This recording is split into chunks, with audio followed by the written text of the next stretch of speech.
सर्वांना शिवशरणात नमस्ते. आपल्या सर्वांना माहितीच आहे की शिवशरणात प्रतिष्ठान बऱ्याच गोष्टींमध्ये आपण कार्य करतोय. 18 कलमी कार्यक्रम आपण डिझाईन केलेला आहे. त्याच्यामध्ये शैक्षणिक, सामाजिक आणि आर्थिक आपल्या समाजाचा विकास व्हावा या दृष्टीनं सर्वांगानं या कार्यक्रमाची आखणी या ठिकाणी आपण केलेली आहे. तर त्यातले बऱ्याचशा गोष्टी सामाजिक विषयावरती, म्हणजे सामाजिक विषय ज्या वेळेला समोर येतात त्यावेळेला बरेचसे विषय आहेत. मुला मुलींच्या लग्नाचे प्रॉब्लेम्स आहेत. सामाजिक आपल्याला बरेचसे भान नाही आहे. लिंगायत आपण स्वतः आहोत, तर लिंगायताची जी काही समाज रचना आहे किंवा शिकवण जी आहे, महात्मा बसवेश्वरांनी जी काही आपल्याला शिकवण दिली, तर त्याविषयी सुद्धा आपल्याला समाज जागृती करण्याची आवश्यकता आहे. महादेव नावकर सरांनी कुरीन शेट्टी बद्दल, म्हणजे कुरीन शेट्टी नेमके काय, तर याच्याबद्दल आपल्याला पाठीमागे एक दोन व्याख्यानं जवळजवळ दिली होती. चांगल्या पद्धतीनं त्याचा लाभही समाज बांधवांनी घेतला होता. व्हिडिओ रेकॉर्डिंग पण आपण केलं होतं, तेही बऱ्याच समाज बांधवांनी पाहिलं. आणि सरांनी अत्यंत सोप्या भाषेमध्ये चांगल्या पद्धतीने व्याख्यान पाठीमागे आपल्याला दिलं होतं. तर आज सुद्धा आपल्याकडं महादेव नावकर सर या ठिकाणी आहेत. आजचे जे व्याख्याते जे आहेत बसवेश्वरांच्या बद्दल आपल्याला व्याख्यान देतील. बसवेश्वरांच्या कार्याविषयी ते माहिती करून देतील आपल्याला. तर जास्त काही वेळ न घालवता मी आजच्या व्याख्यानाची जी प्रस्तावना जी आहे ती करण्यासाठी मी चंद्रकांत भरमकुंडे सर यांना विनंती करतो की आजच्या जे व्याख्यानाची प्रस्तावना त्यांनी करावी. चंद्रकांत सर. सर्वांना शिवशरणार्थ. आतापर्यंत कोरोनापासून शिवशरणार्थ प्रतिष्ठान असेल किंवा आपल्या कुरीन शेट्टी समाजातर्फे बरेच व्याख्यानं आयोजित केली. शिवशरणार्थ प्रतिष्ठानतर्फे हे व्याख्यान आयोजित करण्याचा हेतू सगळ्यांना बहुतेक माहितीच आहे की बेसिकली आज आपण बसवेश्वरांची जयंती साजरी करतोय. तर बसवेश्वरांच्या जयंतीच्या निमित्तानं बसवेश्वरांच्या बद्दल आपल्या समाजाला एक जनजागृती व्हावी. समाजाला आपल्या बसवेश्वरांचं कार्य काय आहे. आपण लिंगायत धर्म म्हणून आपण सगळे समाजात वावरत असतो, तर त्यावेळेला सगळ्या लोकांना आपल्या धर्माचं अनुष्ठान काय आहे किंवा बेस काय आहे, त्याचा पाया कसा निर्माण झाला आहे. आणि बसवेश्वरांनी 12व्या शतकामध्ये, जे आज आपण लोकशाही देशामध्ये आपण राहतो, की त्या लोकशाहीचा पाया खऱ्या अर्थानं 12व्या शतकामध्ये त्यांनी घातलाय. आणि मध्ये त्यामुळेच की ब्रिटिशांनी जिथं जिथं राज्य केलं त्या ठिकाणी ब्रिटिशांनी त्याचा एक आदर्श म्हणा किंवा 12व्या शतकातले एक महात्मा होऊन गेले. त्यांचं एक जगापुढं महात्मा बसवेश्वरांचं एक त्यांनी अशी ठसा ठेवला की त्यांनी त्यामुळं ब्रिटनमध्ये त्यांनी त्यांच्या लंडनमध्ये त्यांच्या संसदेच्या समोर त्यांचा पुतळा उभारला. ही खरोखर मोठी सन्मानाची गोष्ट, आपल्या समाजाला भूषणावं गोष्ट म्हणलं तर वावगं ठरणार नाही असं मला वाटतं. आणि त्याबद्दलच आपण जाणून घेणं हा एक त्याच्या मागचा उद्देश आहे. शिवशरणार्थ प्रतिष्ठानचं बद्दल बरंच आता बोरीकिटे सरांनी सांगितलं, पण जास्त वेळ मी काही घेत नाही. तर या बसवेश्वरांचं डिटेल इन्फॉर्मेशन म्हणू किंवा त्यांच्या जीवन कार्याचा परिचय महादेव नावकर सर करून देतीलच. तर मी नकाते मॅडमना विनंती करतो की त्यांनी नावकर सरांच्या बद्दल प्रस्तावना करावी.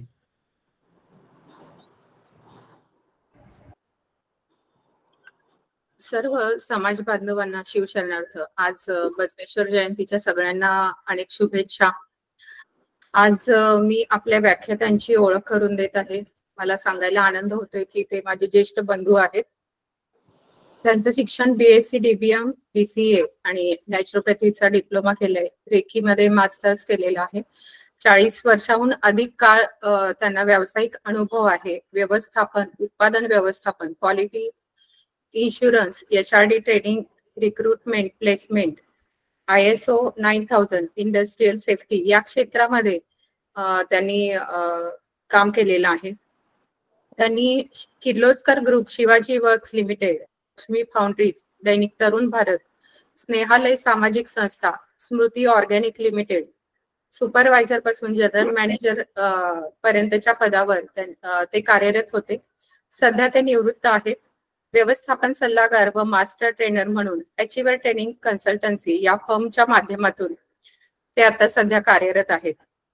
उद्योजकता विकास या क्षेत्रामध्ये ट्रेनर म्हणून MCED, मिडकॉन बँक ऑफ इंडिया या ठिकाणी प्रशिक्षणाचे कार्यक्रम त्यांनी राबवलेले आहेत. सामाजिक राष्ट्रीय स्वयंसेवक संघाचे, त्यांचं सामाजिक काम अशा पद्धतीचं आहे. राष्ट्रीय स्वयंसेवक संघाचे कार्यकर्ते आहेत. अखिल भारतीय विद्यार्थी परिषदेचे पूर्व कार्यकर्ते आहेत. सध्या भारत विकास परिषद सोलापूर येथे अध्यक्ष अशी त्यांच्यावर जबाबदारी आहे. हिंदू वीरशैव लिंगायत मंचाचे सोलापूर जिल्हा समिती अध्यक्ष म्हणून ते काम पाहत आहेत. अहिल्यादेवी होळकर सोलापूर विद्यापीठातील जगज्योती महात्मा बसवेश्वर अध्यासनावर तज्ञ सल्लागार म्हणून त्यांची नियुक्ती आहे. सध्या 27 एप्रिल रोजी मुंबईच्या तरुण भारतच्या महात्मा बसवेश्वर विषयीच्या विशेष पुरवणीमध्ये त्यांचा लेख प्रसिद्ध झालेला आहे आणि तो मी आपल्या शिवशरणार्थ प्रतिष्ठान महाराष्ट्र या ग्रुपवर शेअर सुद्धा केला होता. कुणी वाचला नसेल तर अवश्य तो लेख वाचावा.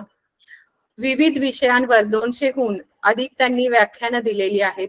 शिवशरणार्थ प्रतिष्ठान या आपल्या संघटनेच्या जे व्याख्यानं आतापर्यंत झाली त्यामध्ये त्यांचं हे 3रं व्याख्यान आज आयोजित केलेलं आहे आणि सर्वजण त्यांचं व्याख्यान ऐकण्यासाठी उत्सुक असाल तर मी त्यांना विनंती करते की त्यांनी व्याख्यानाला सुरुवात करावी. Okay, thank you madam. Navkar sir. Yes. गुरुर्ब्रह्मा गुरुर्विष्णू गुरुर्देव महेश्वरा गुरुर साक्षात परब्रह्म तस्मै श्री गुरुवे नमः. अखंड मंडलाकारं व्याप्तं येन चराचरं तत्पदं दर्शितं येन तस्मै श्री गुरुवे नमः.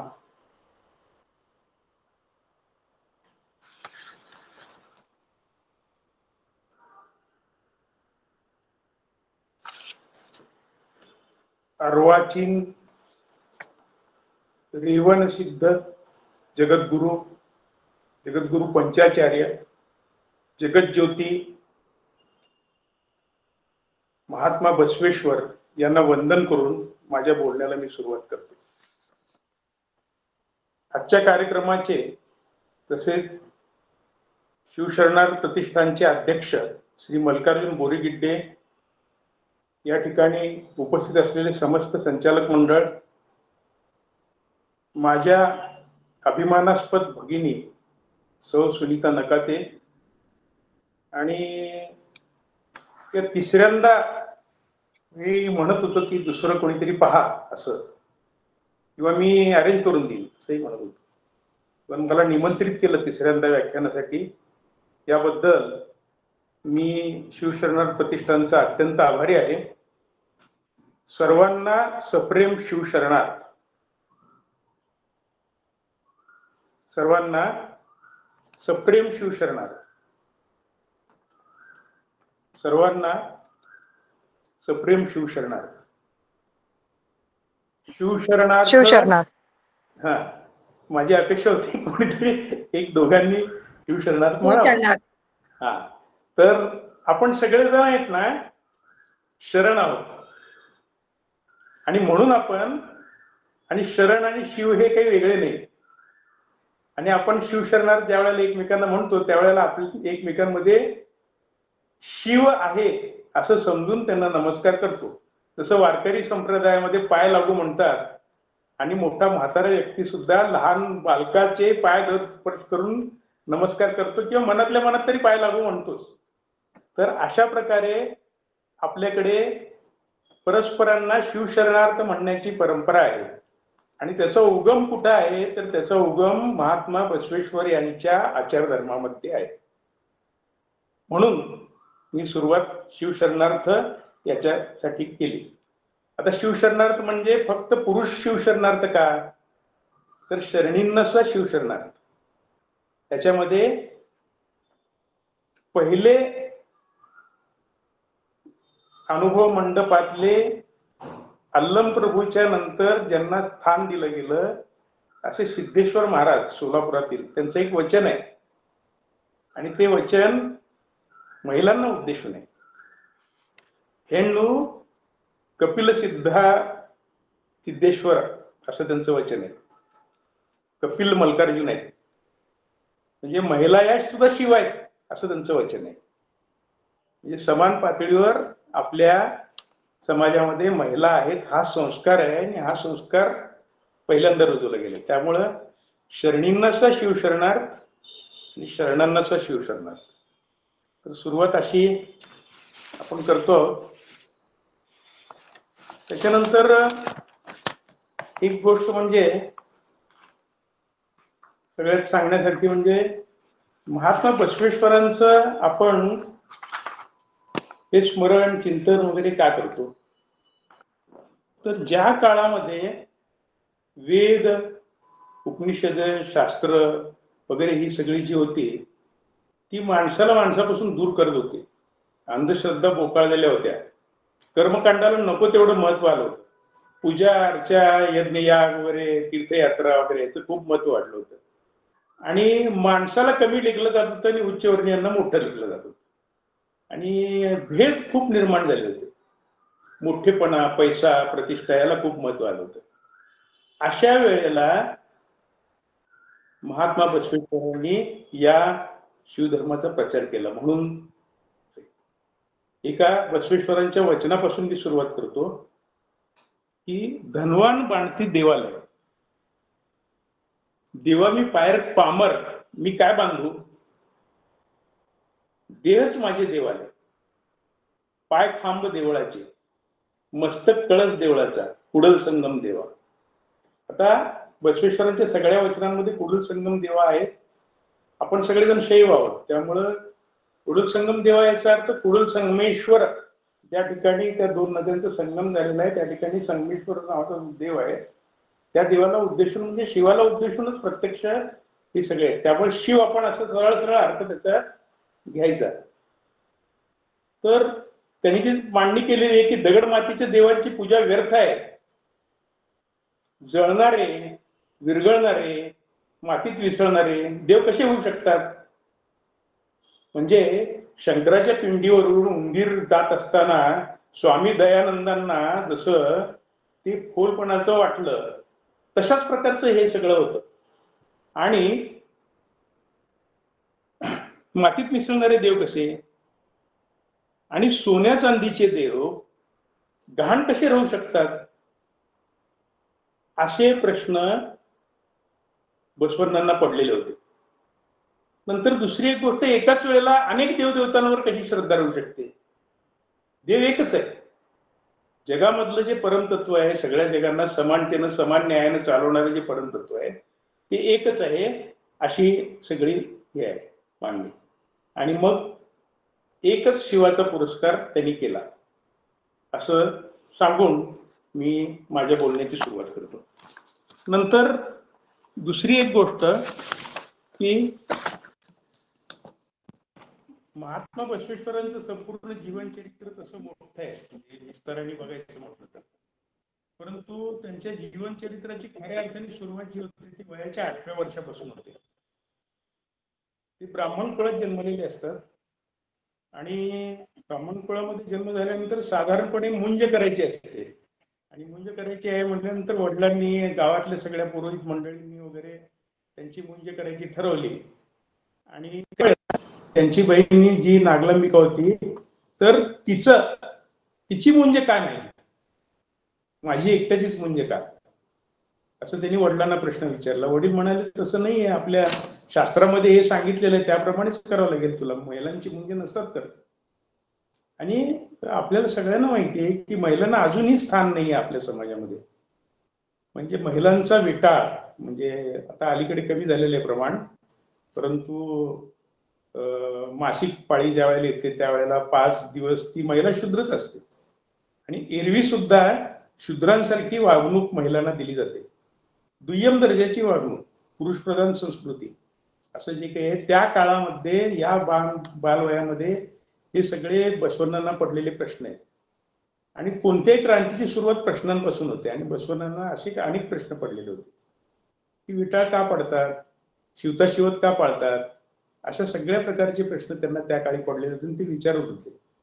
नंतर ते जात वेद मुनींकडे आपलं जे काही बसवण्ण बागेवाडी ते संगम त्या ठिकाणी त्यांनी प्रशिक्षणाचा अभ्यास केला. अभ्यासाला ते गेले आणि त्या ठिकाणी त्यांनी आपल्या जे काही उपलब्ध आपलं जे काही ज्ञान आहे सगळं वेद, उपनिषद, आपलं आगम निगम वगैरे हे सगळे आपली पुराणं, शास्त्र, या सगळ्यांचा त्यांनी अभ्यास केला. भाषांचा अभ्यास केला, वेगवेगळ्या भाषांचा, तत्वज्ञानाचा अभ्यास केला. आणि मग नंतर ते गृहस्थ जीवनामध्ये आले. गृहस्थ जीवनामध्ये काय झालं की त्यांचे मामा जे होते ते बिज्जळ राजाचे मंत्री होते. आणि त्यांच्या मामाने त्यांना सांगितलं, आणि त्यावेळेला ते जवळजवळ संन्यस्त होते खरं म्हटलं तर शिक्षण घेत असताना. परंतु जातवेद मुनींनी त्यांना सांगितलं की व्यवहारामधलं जे काही अध्यात्म आहे ते तुला शिकवायसाठी तुझं ते जीवित कार्य आहे, आणि त्यासाठी तुला जायचं आहे, आणि ते जर केलं नाही तर तू करणार काय, असं त्याला ते उपदेश केल्यानंतर गुरूंची आज्ञा मानून त्यांनी त्या मामाच्या मुलींशी लग्न करायचं असं ठरवून मग ते बिज्जळला आले. आणि बिज्जळला आल्यानंतर त्या ठिकाणी त्यांचं ते जीवित कार्य सुरू झालेलं, फुललेलं वगैरे आपल्याला सगळ्यांना आढळतं. त्याच्यामध्ये ते काही उल्लेख आहेत की कथा आहेत त्याच्यामध्ये. त्या राजधानीमध्ये कोषागाराचं एक क्लार्क त्यांना पहिल्यांदा, म्हणजे लेखनीस असं पहिल्यांदा त्यांना नियुक्ती मिळाली. आणि नंतर मग स्वतःच्या कर्तृत्वाने, रिलेशनशिपनी त्यांनी ती कोषागार पूर्ण भरून पाहू लागलं. मग नंतर त्यांनाच बिज्जळ राजांनी मंत्री केलं वगैरे, अशा सगळ्या गोष्टी त्याच्यामध्ये आहेत. परंतु त्यांना हे धार्मिक कार्य नावाची जी गोष्ट होती ती स्वस्थ बसू देत नव्हती, आणि त्यांनी त्यांच्या जीवनातल्या एकेका क्रांतीला त्यांनी सुरुवात केली. तर एक आहे की पहिली गोष्ट त्यांची जी देणगी आहे ती आपल्याला, ती म्हणजे अनुभव मंडप. तर एकदम मी अनुभव मंडपामध्ये हात का घालतो, तर आपल्याला इतिहास बघत असताना आपल्याला लक्षात येईल की जगाच्या लोकशाहीचा इतिहास हा इंग्लंडची लोकशाही आणि अमेरिकेची लोकशाही याच्यापासून सुरू होतो. आणि नंतर अमेरिकेमध्ये लोकशाहीची सुरुवात कशी झाली, तर एक कागदावर एक तयार केलेलं, सगळ्यांनी मिळून केलेलं निवेदन, ज्याला मॅग्ना चार्टा म्हणतात, तो मॅग्ना चार्टा ज्या वेळेला अजून तयार सुद्धा झाला नव्हता किंवा तयार होत होता, अशा काळामध्ये 12व्या शतकामध्ये इथं अनुभव मंडप अस्तित्वात आलेलं होतं. त्या अनुभव मंडपामध्ये 867-87, आकडा चुकला असेल बरं का माझं कदाचित, तर एवढे सदस्य होते. आणि हे सगळे सदस्य यांच्यामध्ये कसल्याही प्रकारचा भेद हा बसवेश्वरांनी ठेवलेला नव्हता. या अर्थाने की श्रीमंत गरीब हा भेद नव्हता, स्त्री पुरुष असा भेद नव्हता, नंतर ब्राह्मण क्षत्रिय वैश्य शूद्र असा भेद नव्हता.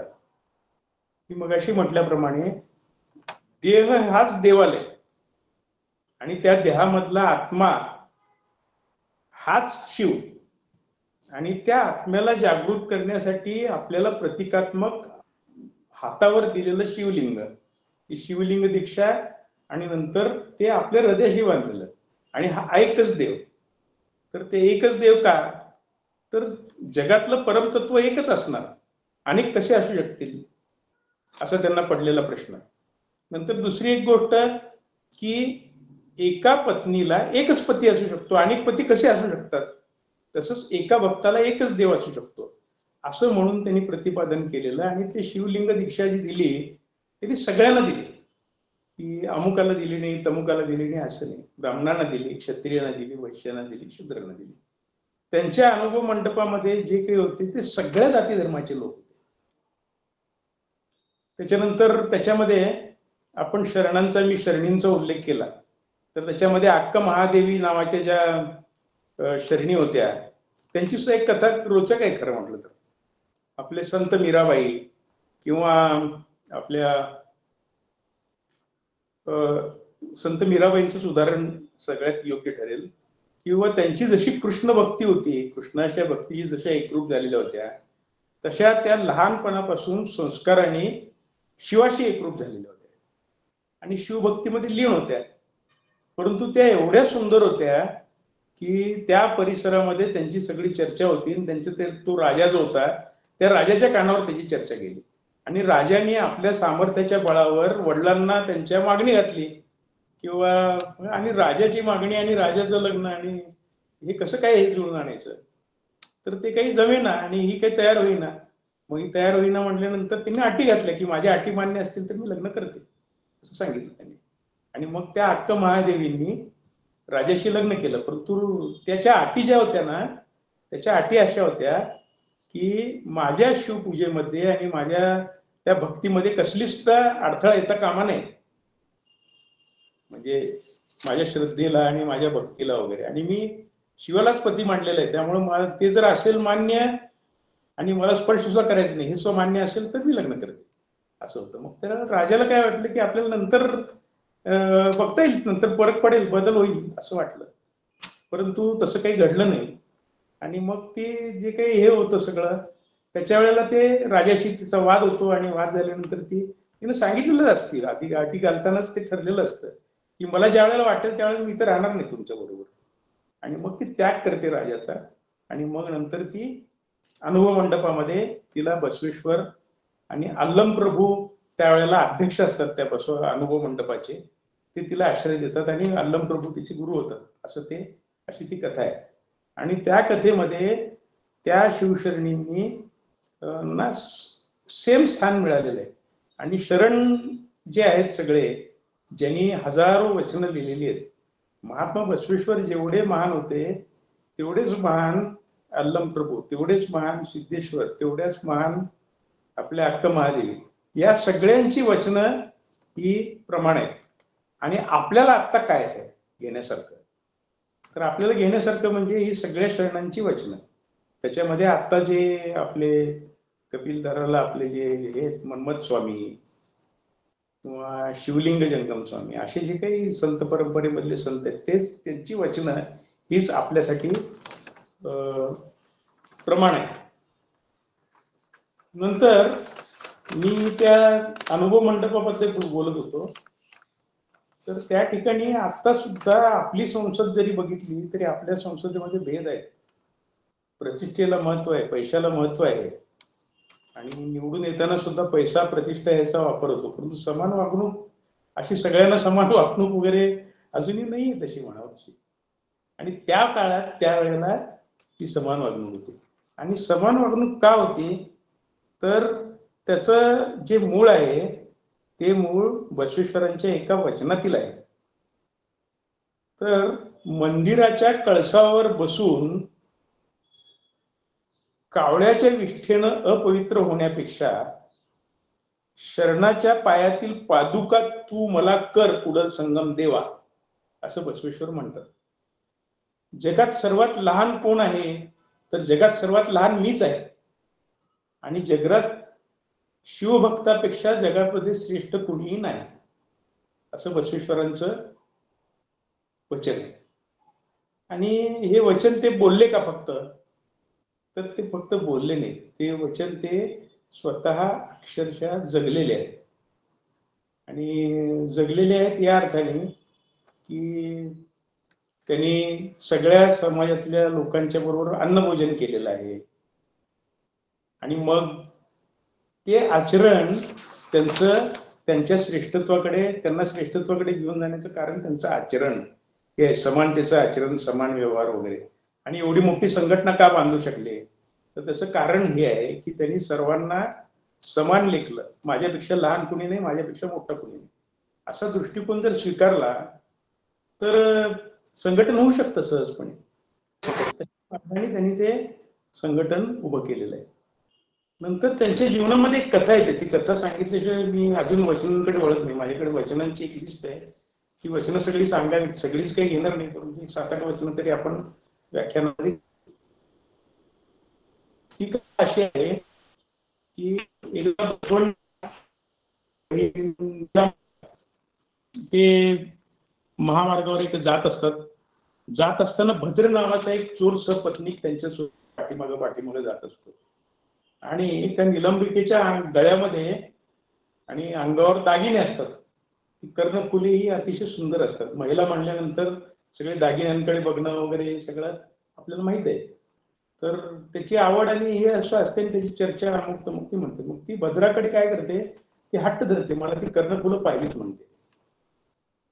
मग ज्या ज्या ठिकाणी मुक्काम पडतो त्या त्या ठिकाणी तो भद्र मागे लागतो, तो प्रयत्न करतो ती चोरी करायचा, परंतु ते काही यशस्वी होत नाही. आणि मी यशस्वी होत हे मुक्कामाला येतात. मुक्कामाला आल्यानंतर राजवाड्यात येतात.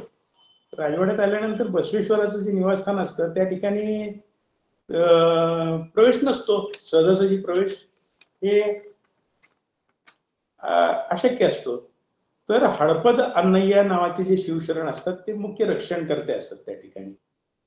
ते कोणत्याही भवीला प्रवेश देत नसतात तिथं आतमध्ये. म्हणजे भवीला प्रवेश म्हणजे बसवेश्वरासमोर जे लिंगधारक नाहीत त्यांना अजिबात प्रवेश नाही असं ते तिथं ते असतं. आणि ते जाऊच देत नाहीत. घ्यायचं असलं बसवेश्वराचं दर्शन घ्यायचं तर लिंग दीक्षा घ्या आधी असं ते असतं सगळं. आणि त्यामुळं तो काय विचार करतो की आता आपल्याला कसंही करून ते दागिनं मिळवायचंच आहे, आपण प्रवेश करायचं. तर मग तो काय करतो, एक भगव्या आपल्या फडक्यामध्ये आपल्याला जसं शिवलिंग दीक्षा आपल्या गळ्यात लिंग आहे तसं ते लिंग धारण करण्यासाठी तो एका कपड्यामध्ये एक दगड बांधतो गळ्यात आणि गळ्यात तो दिसेल असं समोर ठेवून मग नंतर प्रवेशाला तो जातो. प्रवेशाला गेल्यानंतर त्याला त्या ठिकाणी प्रवेश मिळतो. मग तो आतमध्ये गेल्यानंतर लपून बसतो एका ठिकाणी. लपून बसल्यानंतर रात्रीच्या वेळेला त्या ठिकाणी जातो. त्या ठिकाणी गेल्यानंतर मग रात्री झोप लागते. नागलांबिका झोपलेली असते, शिवशरण बाजूला दुसरीकडे दुसऱ्या मंदिरावर झोपलेले असतात बसवण्णा. तर ते कानातली पुढं काढून ठेवलेले असतात. पण त्याच्या गळ्यातला रत्नहार त्याला काही गप्प बसू देत नाही. त्यामुळे तो अलगद रत्नहार काढून घ्यायचा म्हणून तो स्पर्श करतो आणि ते नागलांबिका जागी होते. ती जागी झाल्यानंतर आवाज ऐकून बसवेश्वर सुद्धा जागे होतात. आणि मग बसवेश्वर काय म्हणतात की ते गळ्यातला हा लावलेला इबत्तीचा पट्टा बघून बसवेश्वर म्हणतात साक्षात शिव आपल्याकडे आलेला आहे आणि शिव आपल्याकडून तो दागिने मागतोय, तर तू देऊन टाक म्हणतो तो सगळे दागिने, आपलं भाग्य आहे म्हणतो हे सगळे दागिने देत आहेत वगैरे. आणि तो नमस्कार करतात बसवेश्वर त्याला. तर तो लज्जित होतो त्या ठिकाणी आणि तो म्हणतो मी चोर, मी काही हे नाही म्हणतो, शिव नाही आहे मी आणि शिवभक्त सुद्धा नाही म्हणतो. तू कसं कसं काय तुझ्या चेहऱ्यावर ते जे विभूती लावलेली आहे अमुक तमुक, आणि तू जे गळ्यात शिवलिंग धारण करतो तो साक्षात शिवच असतो, अशी बसवेश्वरांची जीवन श्रद्धा असते. तर त्या श्रद्धेने बसवेश्वर त्याला म्हणत असतात आणि तो नाही नाही नाही म्हणतो. आणि तो म्हणतो मी चोर नाहीये. मग तो काढून दाखवतो किंवा हे बघा माझ्या गळ्यामध्ये फक्त मी दगड बांधलेला आहे. आणि मग तो काढून हातावर घेतो तर ते शिवलिंग असतं. अशी ती कथा आहे. आणि ती कथेतलं रूपकत्व आपण बाजूला ठेवलं तरी त्याच्यामध्ये बसवण्णांची दृष्टी काय होती हा भाग सगळ्यात महत्वाचा आहे. आणि म्हणून त्यांच्या वचनामध्ये, मी मगाशी सांगितलेल्या वचनामध्ये, माझ्यापेक्षा लहान कोणी नाही आणि माझ्यापेक्षा महान कुणी नाही असं जे काही त्यांनी म्हटलेलं आहे. तर मनोज स्वामींचं सुद्धा तसंच आहे. त्यांचं एक हे आहे, अभंग आहे, जे जे दिसे दृष्टी स ते ते शिवरूप जाणणे, अशा अर्थाचं एक अभंग आहे मनोज स्वामींचं. आणि बसवण्णांची शिकवण होती श्रीमंत गरीब अमुक तमुक तुम्ही सगळ्यांना शिवरूपाने बघायचं. आता प्रत्येक माणसाला, आता संत ज्ञानेश्वरांनी तरी काय सांगितलेलं आहे, अवघे विश्वची माझे घर. तर हे विश्वची माझे घर म्हटल्यानंतर सगळेच लोक आपले झाले ना. नंतर एक आपला अन्नपूर्णेश्वरीचा मंत्र आहे, अन्नपूर्णे सदापूर्णे हा जो मंत्र आहे त्याच्यामध्ये आपण काय म्हणलेलं आहे, बांधवा शिवभक्ताश्च स्वदेशो भुवनत्रयम्. तर हे जे शिवभक्त सगळे जे आहेत ते बांधव आहेत आणि त्यांना भुवनत्रय हा हेच स्वदेश आहे. हे सगळं भुवन हा स्वदेश आहे. आणि मग ती आठवण करतो आणि सगळ्या बांधवांची आठवण काढून आपण जेवण करतो. त्या अन्नपूर्णेचा श्लोक जेवताना म्हणतात तो श्लोक, त्याची आठवण झाली म्हणून सांगतो. तर प्रत्येक माणूस आपलाच असतो. आता परिस्थिती काय आहे सध्याची की घरामध्ये पती पत्नीला आपलं मानत नाही, पत्नी पतीला आपलं मानत नाही, बाप मुलाला जाणायला तयार नाही, मुलगा बापाला जाणायला तयार नाही. त्यामुळे सगळ्या समस्या उद्भवलेल्या आहेत. 25, 30, 35, 40 वयोगटामध्ये सगळीकडे घटस्फोटाचं प्रमाण वाढत आहे. आणि बाहेरच्या जगात तर मतभेद एवढे आहेत तुम्हाला सांगतो की ती राजकीय म्हणा, संघटना म्हणा वगैरे. आता मी आपलं उदाहरण नंतर देईन मी कधीतरी. परंतु हे मतभेद आहेत, हे मतभेद मिटणार कसे? तर ते मिटणार ह्या संत महात्म्यांनी जशी आपल्याला शिकवण दिली त्याच्या आचरणातून हे मतभेद मिटणार आहेत. नंतर आपण एवढे चांगल्या संख्येने इथं उपस्थित आहात खरं म्हटलं, परंतु प्रत्यक्ष महात्मा बसवेश्वरांची आठवण काढून त्यांचे विचार ऐकून आपल्याला चालणार आहे का? तर ते आपले विचार आपल्या जीवनामध्ये आत्मसात करून त्याची अंमलबजावणी केली तर ते आपल्याला उपयोगी पडतील आणि जगाचंही कल्याण आहे, त्यात सगळ्यांचंही कल्याण आहे, सगळ्यांचं सामूहिक कल्याण त्याच्यामध्ये आहे. ते आचरणात आणायची कशी? तर ते काल मी व्याख्यानाला आलो होतो, ते महास्वामीजी सांगत होते की महात्मा बसवेश्वरांनी त्यांचे जे सगळे मांडलेले विचार आहेत ना त्यामध्ये प्राण ते जगले या अर्थाने त्यांनी ते मधुरस ह्याच्या मुलाला मधुरस ह्याच्या कन्येचा विवाह ब्राह्मण समाजातल्या त्या चांभाराच्या मुलाशी लावून दिला. अनुभव मंडपामध्ये ते लग्न झालं. त्या लग्नाला त्यावेळेला त्या काळात 1.5 लाखापेक्षा जास्त शरणार्थी आणि समुदाय उपस्थित होता. ते लग्न त्या काळात इतकं गाजलं की खूप मोठी क्रांती होती, ती प्रचंड मोठी क्रांती होती. आणि अशा प्रकारची क्रांती करणारे बसवेश्वर त्या काळच्या समाज व्यवस्थेला मान्य नव्हते आणि त्यामुळे कल्याण क्रांती झाली, मोठा रक्तपात झाला, संहार झाला, शरणांना त्या ठिकाणाहून पळून जावं लागलं. पळून जावं लागलं म्हणजे पलायन करावं लागलं. त्यांचं जे वचन साहित्य होतं, जे कोट्यावधी वचनं त्यांनी सगळ्यांनी मिळून लिहिली होती, जी ग्रंथसंपदा होती, ती ग्रंथ भांडार होता अक्षरशः.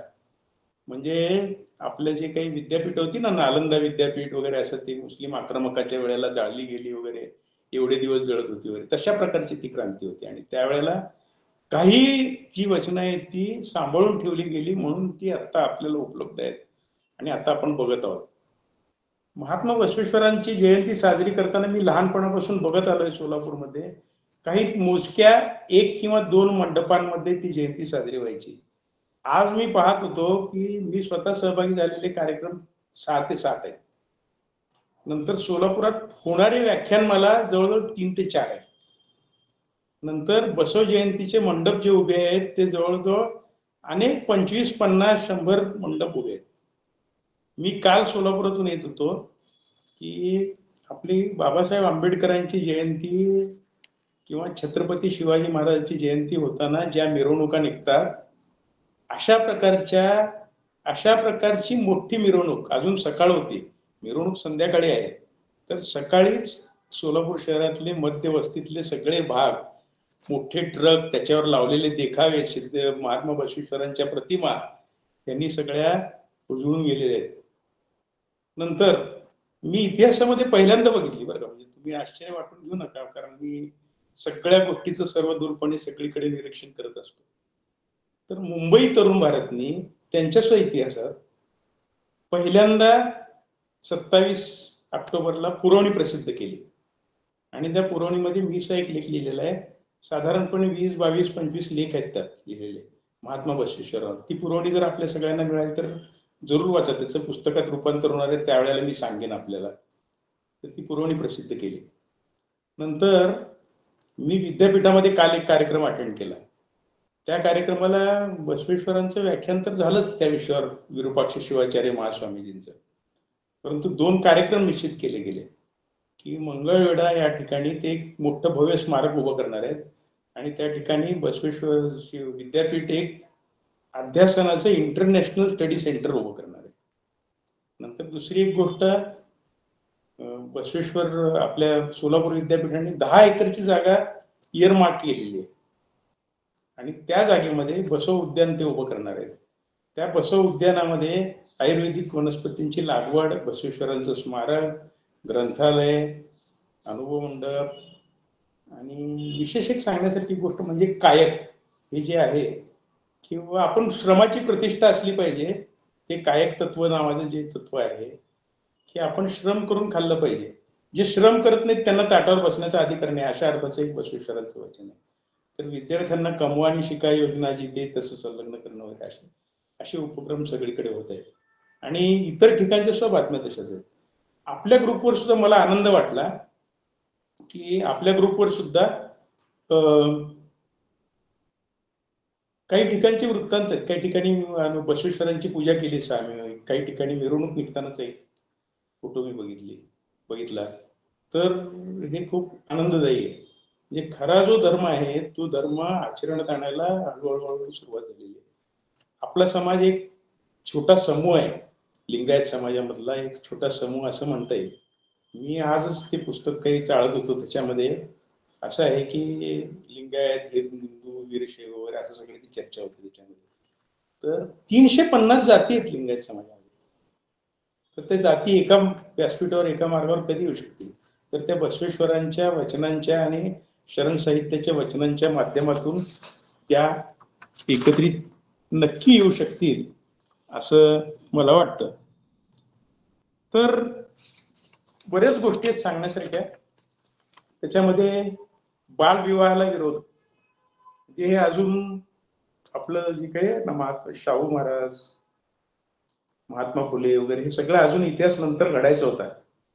त्यावेळेला महिलांच्या बालविवाहाला विरोध हा बसवेश्वरांनी घडून आणलेला आहे. नंतर विधवा विवाहाला मान्यता ही त्यांनी ती घडवून आणलेली आहे. तर ही जी समाजक्रांती त्यांनी केली, तर या समाजक्रांतीला खरं तर तोड नाहीये या अर्थाने की मी मगाशी उल्लेख केला की अजून लोकशाही जगात कुठं नव्हती त्यावेळेला या ठिकाणी त्यांनी समान पातळीवर सगळे संसद सदस्य होते. संसद सदस्य म्हणजे अनुभव मंडपातले सदस्य. त्याच्यामध्ये एक विषय असा चर्चेला आला की सगळ्यांची चर्चा होऊन एक निर्णय व्हायचा आणि तो निर्णय सगळ्यांना मान्य असायचा आणि अशा पद्धतीने तो शरण धर्म डेव्हलप झालेला आहे. नंतर काही वचनं मी या ठिकाणी घेतोय. त्याच्यामध्ये पहिलं वचन मी सुरुवातीला सांगितलं. नंतर दुसरं काही विषयवार असं काही एक थोडीशी मांडणी आहे माझ्याकडे, ती घेऊ. म्हणजे ते जे परिवर्तन घडवलेलं आहे ते कसं घेतलं ते थोडक्यात आपल्याला पाहता येईल.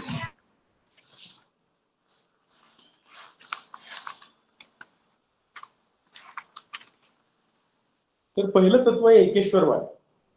एकेश्वरवादाचं मध्ये ईश्वर जर एक असेल तर परमतत्व बहुसंख्य कसं असेल? पतिव्रतेला एकच पती असतो, भक्ताला एकच ईश्वर असू शकतो. भक्ती मार्गामध्ये आत्म्याला किंवा जीवरूपीला स्त्रीला असू दे नाही तर पुरुषाला असू दे, परमात्मा हा एकच पुरुष. आता हे जे तत्व आहे हे सिद्धेश्वर महाराजांनी सोलापुरातल्या शब्दशः अंमलात आणलेलं आहे. मी स्वतःच सती आहे, म्हणजे मी परमेश्वराचा भक्त आहे, शिवाचा भक्त, मी स्वतःच भक्त आहे. तर मी तुझ्याशी लग्न कसं करू, तू स्वसती आहेस असं त्या कुंभार कन्याला त्यांनी सांगितलं आणि त्या शिवदंडाशी तू लग्न कर असं सांगितलं आणि ती नंतर सती गेली, असं ती कथा आहे. तर सतीपती जे भाव जो आहे ना तो स्त्री आणि पुरुष असा भेद न करता शिवभाव आहे. हे एक एकेश्वरवादाचं तत्व आहे आणि ते आपल्याला एकाच लिंगाची पूजा करायचं ते आपल्याला हे आहे. अनेक देवांची पूजा करायला हरकत अजिबात नाही, म्हणजे ज्याची श्रद्धा असेल त्यांनी पूजा करावी, अवश्य करावी. परंतु आपल्याला जर मुक्ती मिळवायची असेल किंवा एका तत्वाची प्राप्ती करायची असेल तर समान पातळीवर सगळ्यांना यायचं असेल तर एकच लिंग सगळ्यांना दिलेलं आहे. नंतर काही जण म्हणतात ते आंतरजातीय विवाह त्यांनी घडून आणला असं ते, आणि त्याच्यामुळं प्रचलित व्यवस्थेने त्यांना विरोध केला वगैरे असं जे म्हणतात ते चुकीचं आहे. कारण दोघांची लिंग दीक्षा झालेली होती, दोघं लिंगायत झाले होते असं म्हणा सरळ, आणि मग नंतर त्यांचं लग्न झालेलं आहे असं ते. दुसरी गोष्ट जगत सत्य. शरणांनी ना ते ब्रह्मसत्यम जगन्मिथ्या असं जे काही आहे तर ते थोडासा भेद आहे आपल्यामध्ये. तर शरणांनी जगाला सत्य मांडलेलं आहे. जर परमेश्वर सत्य असेल तर हे जगत कसं असत्य असेल? हे जग सत्य आहे असं ते तत्व आहे. आणि आपलं जीवन जे आहे ती परमेश्वराची कार्यशाळा आहे आणि जे काही करायचं आहे ते कर्माचं फळ ते इथंच मिळतं. आपण जे चांगलं कर्म त्यासाठी करावं असा उपदेश आहे. सत्कर्म करायचं जे आहे ना ते इथंच करायचं आहे आणि इथं दुष्कर्म केलं तर ते इथंच फेडायचं आहे, अशा प्रकारचं तत्व आहे. ज्याचं आचरण जसं असेल तसं त्याला ते मिळतं. स्वर्ग इथंच आहे आणि नरक इथंच आहे अशी ती हे. नंतर तिसरी गोष्ट बसवेश्वरांची ती जातीभेदाला मोठ माती दिली त्यांनी. तर त्याच्यामध्ये मी मगाशी सांगितल्याप्रमाणे ब्राह्मण, क्षत्रिय, वैश्य, शूद्र हे भेद सगळे संपलेले आहेत. आणि त्याच्यानंतर जातविरहित समाजचा विचार त्यांनी दिलेला आहे. नंतर प्रत्येकाला स्वेच्छेने आत्मलिंग आणि इष्टलिंग धारण करून करण्याचा अधिकार आहे आणि प्रत्येक लिंगधारी समान आहे. स्त्रीला सुद्धा लिंग धारणेचा अधिकार आहे. वसुदैव कुटुंबकम हे सूत्र आहे. अशा प्रकारची विचारसरणी त्यांनी मांडलेली आहे. नंतर त्याच्या पुढचं तत्व आहे कायक तत्व. कायक तत्व म्हणजे शारीरिक श्रमाला अतिशय महत्व दिलेलं आहे. त्यांचं एक वचन आहे, काय कवे कैलास. म्हणजे कष्ट हाच कैलास आहे. म्हणजे आपण जो उद्योग करतो तोच कैलास आहे. त्यासाठी वेगळं काही करण्याची काही गरज नाही. म्हणून आपण विनाकारण देवपूजेमध्ये, जप ध्यानधारणेमध्ये विनाकारण वेळ न वाया घालवता आपल्याला जेवढं काही जप आहे, इष्टलिंग, इष्टपूजा, आपलं इष्टदैवत, इष्टश्रद्धा जेवढी असेल तेवढी पूजा करावी आणि आपल्या कर्मकांडाला जास्त महत्व द्यावं. कर्मकांडाला म्हणजे सॉरी की आपलं जे उद्योग आहे, उद्योगधंदा वगैरे, आपलं जे कर्तव्य आहे जीवनात पार पाडायचं, त्या कर्तव्याला जास्त प्राधान्यता द्यावी, कष्टाला जास्त प्राधान्यता द्यावी असं कायक तत्व आपल्याला सांगतं. आणि कायक तत्व हेच प्राणतत्व आहे. म्हणजे जीवनाचं प्राणतत्व. आपल्या शरीरामध्ये प्राणतत्व आहे, श्वास घेतो त्याला प्राण म्हणतात. तर जीवनाचं प्राणतत्व काय आहे, तर कायक हेच जीवनाचं प्राणतत्व आहे आणि तोच कैलास आहे. आणि ती कर्तव्यपरायणताच जीवनाला सुशोभित करते असं ते आहे. आणि त्यात एक वचनामध्ये असं म्हटलं की शरीरश्रम न करणाऱ्याला ताटावर बसायचा अधिकार नाही असं म्हटलेलं आहे. तर दुसरी एक गोष्ट, या जगामध्ये जे शोषण चालू आहे, एकाने रक्त ओकायचं आणि दुसऱ्याने शोषण करायचं, एक्सप्लॉइट करायचं, एक्सप्लॉइटेशन जे म्हणतात ना ते, कामगार आणि मालकाचा संघर्ष वगैरे असेल ते मार्क्सवादाने मांडलेलं आहे वगैरे. तर हे नाही. तर कायकाने नुसतं पोट भरत नाही, पोट तर भरतच, परंतु प्राण तत्वाची भक्ती त्याच्यामध्ये होते. आणि त्याच्यामध्ये पुढचं तत्व आहे स्त्री पुरुष समानता.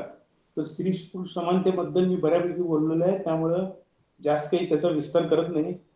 परंतु समसमान संधी त्यावेळेला दिली होती. मी बसवेश्वरांच्या वचनाचा जो उल्लेख केला आणि मी आपल्या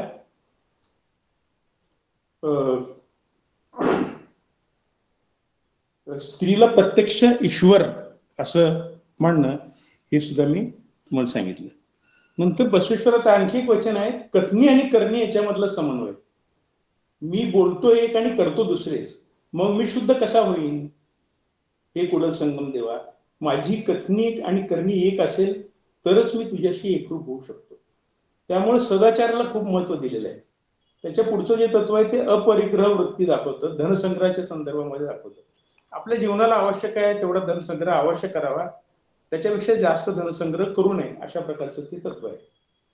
तर एक अयधिक मारय्या नावाचा शरण रोज तांदूळ गोळा करण्याचं कायक करत असतो. तो तांदळाची पोती जी जात असतात तर त्या ठिकाणी मागं मागं जायचं आणि तांदळाची दाणे गोळा करायचे आणि घेऊन यायचे. एके दिवशी तू जास्त तांदूळ घेऊन येतो.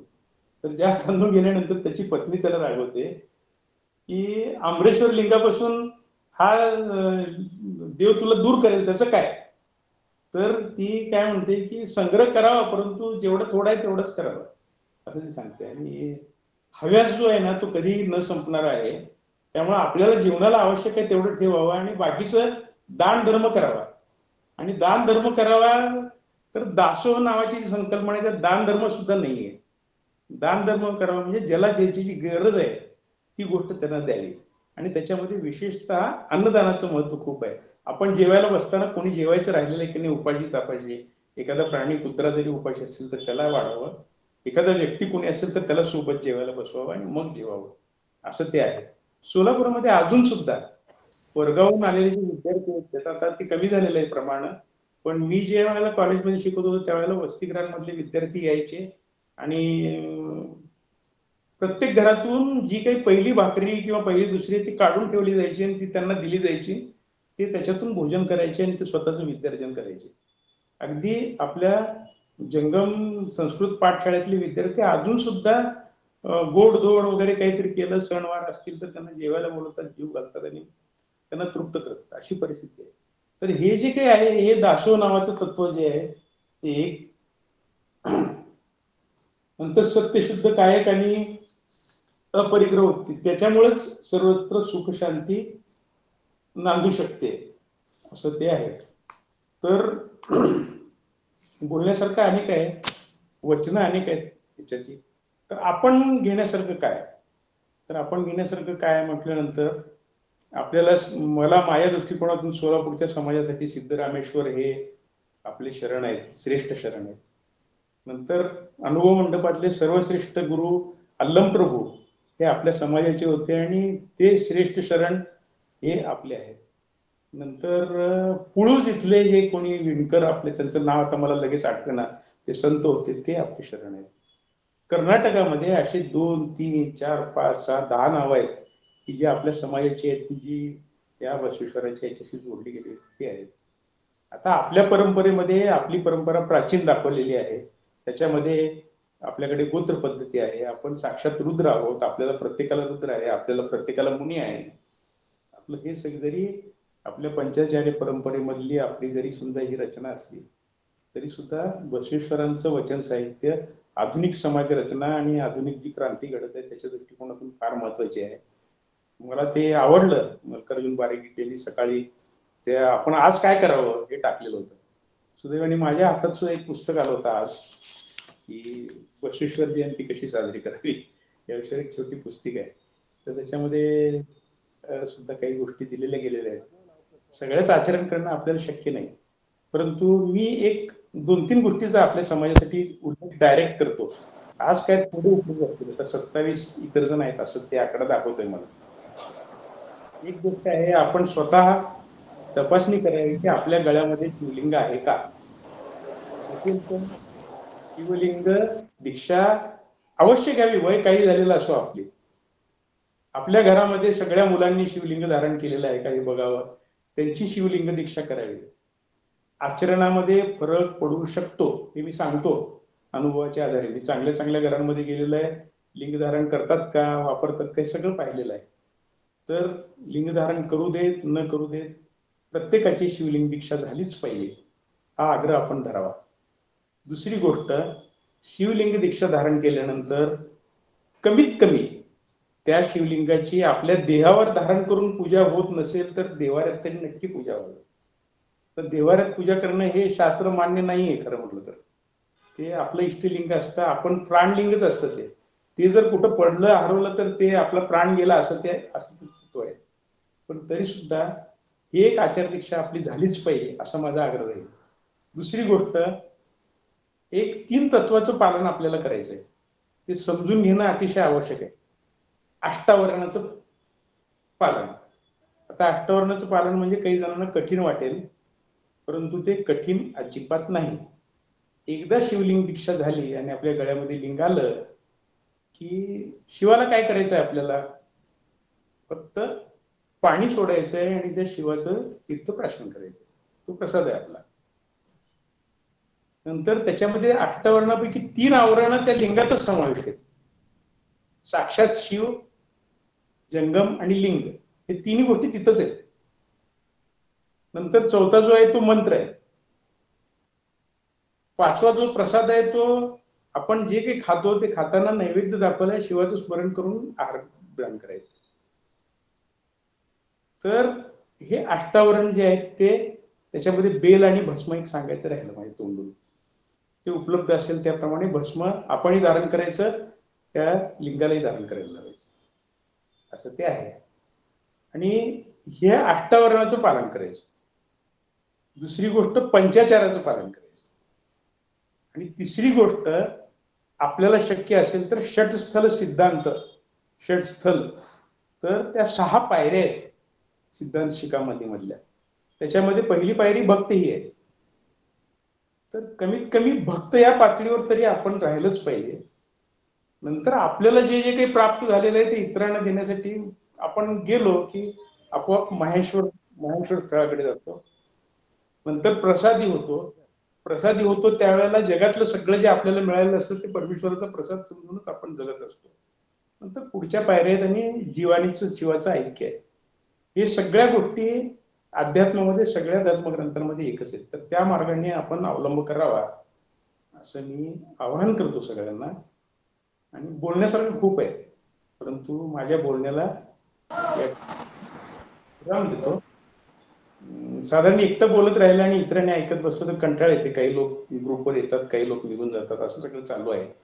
तर मी थांबतो. आणि मला या ठिकाणी पुन्हा एकदा बोलवलं, बोलण्याची संधी दिली याबद्दल मी आपले सगळ्यांचे आभार मानतो.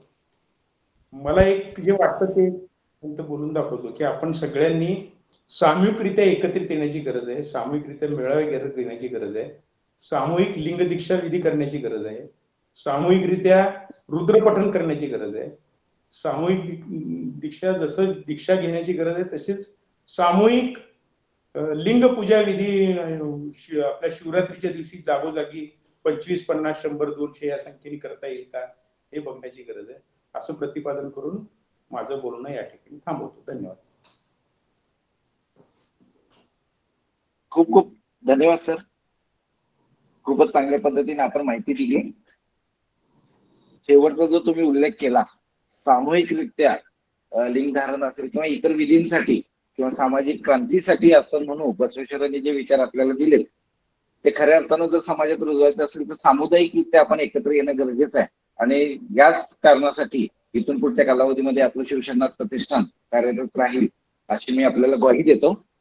तर यानंतर आपण प्रश्न उत्तरांकडे जाऊया. आपल्या मनामध्ये जे काही प्रश्न असतील तर आपण नावकर सरांना विचारू शकतोय. तर आपण हात वर करा आणि मी प्रत्येकाचं नाव घेईन, त्यानंतर आपला माईक ऑन करून आपण प्रश्न विचारा.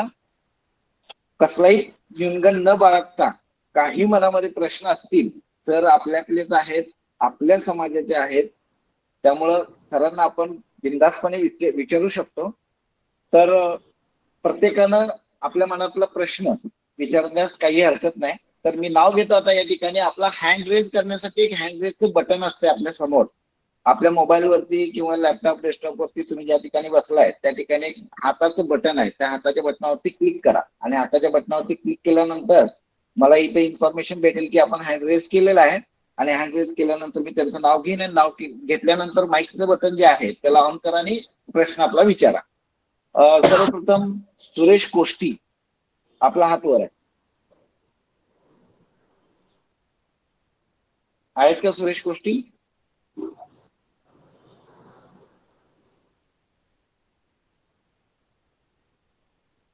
चुकून वर झाला का सर सुरेश कोष्टी?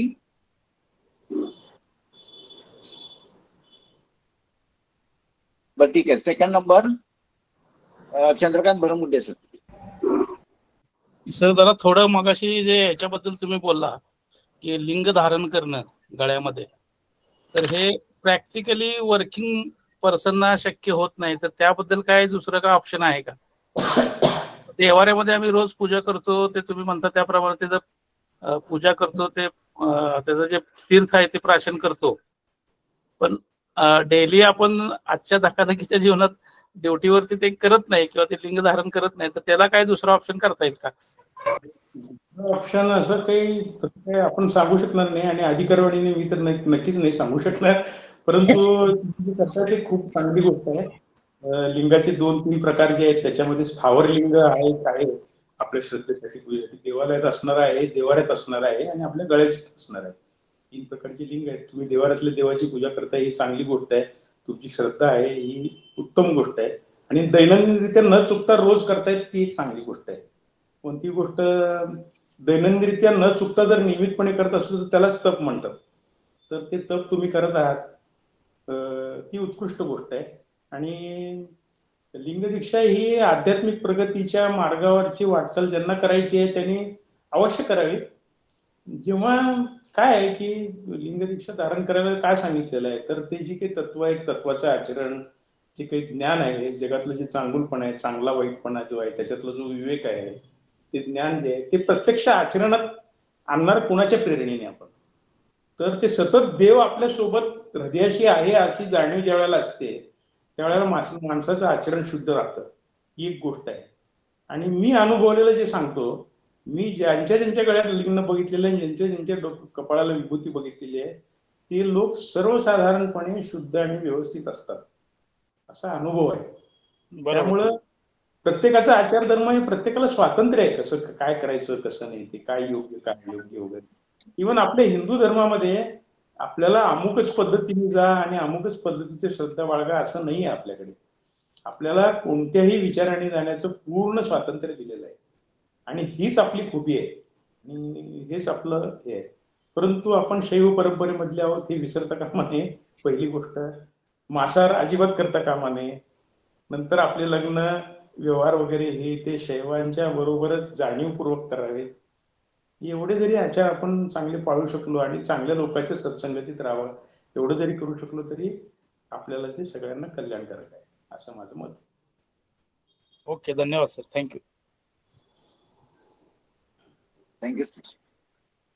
यानंतर राजेंद्र, हात वर आपला राजेंद्र आहेत का?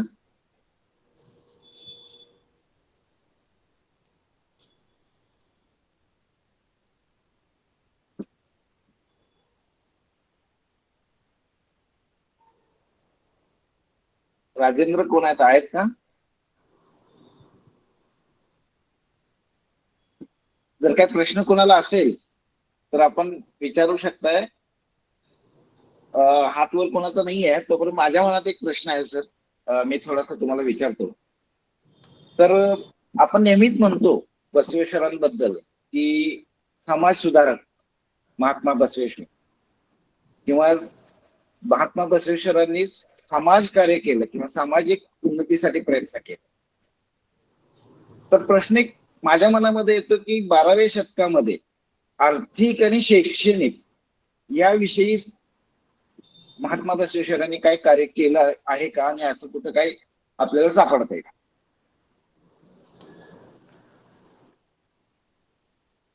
आपल्याला तसं वेगळं असं काही सापडत नाही, कारण ही बसवेश्वरांची क्रांती जी आहे ती एक गोष्ट आपण लक्षात घ्यायला पाहिजे की शैव परंपरेमधले जे महान संत होऊन गेले, बरीच नावं आहेत, अशी शिकड्यानी नावं आहेत महाराष्ट्रामध्ये, आंध्रमध्ये, कर्नाटकामध्ये वगैरे. त्यापैकी महात्मा बसवेश्वर एक होते, हे अगोदर धरायला पाहिजे आपण. दुसरी गोष्ट की त्यांची जी क्रांती होती ती एका भौगोलिक क्षेत्रापुरती मर्यादित होती आणि ती क्रांती ज्या वेळेला झाली त्यावेळेला तिथून निघून 2 कारणांमुळे लोक शैव संप्रदाय इकडे तिकडे विखुरला गेला. एक पहिलं कारण म्हणजे ही बसवेश्वरांची क्रांती, ज्या ठिकाणी सगळे एकत्रित आले होते त्या ठिकाणी क्रांती घडली आणि लांब लांब लोक निघून गेले. आणि त्या ठिकाणी एकत्रित आलेले लोक सुद्धा लांबून लांबून आलेले होते बरं का. काश्मीर राजाची कन्या त्या अनुभव मंडपामध्ये आलेली होती, तिथून काश्मीरमधून इथं यायचं शैव सिद्धांत. ते आपले सोलापूरचे जे माजी खासदार आहेत ना, त्यांचं शैव सिद्धांतावर प्रबंध आहे, डॉक्टरेट त्यांची ती. तर असं सगळं होतं. तर त्याच्यामुळं स्वतंत्र असं काही म्हणता येत नाही, परंतु गुरु परंपरा म्हणून जे काही शैक्षणिक जे काही वातावरण होतं ते आपल्या पंचाचार्याच्या परंपरेमध्येच फक्त दिसतं. मला सोलापूरच्या बाबतीत म्हणायचं म्हटलं तर मी जी पाहिलेली आहे ते आपली परंपरागत शिक्षणाची पद्धती, इंग्रज आल्यानंतर ज्या शाळा निघाल्या वगैरे, आपल्या समाज सुधारकांनी शाळा काढल्या वगैरे, ते जर पाहिलं तर आमच्याकडे इथं आम्ही ज्या कसब्यामध्ये राहत होतो त्या ठिकाणी एक संस्कृत पाठशाळा होती योगी स्वामींची. तर ती जी पाठशाळा होती त्या पाठशाळेमध्ये संस्कृतमध्ये आपल्या शैव धर्माचं शैव धर्माचं शिक्षण त्या ठिकाणी दिलं जायचं. आणि ते शिक्षण घेऊन नुसतं ते शिक्षण न घेता त्या ठिकाणी विद्यार्थी राहायचे आणि ते विद्यार्थी प्रचलित शिक्षण सुद्धा पूर्ण करायचे. त्या पाठशाळेमधून कित्येक जण MA संस्कृत झालेले आहेत.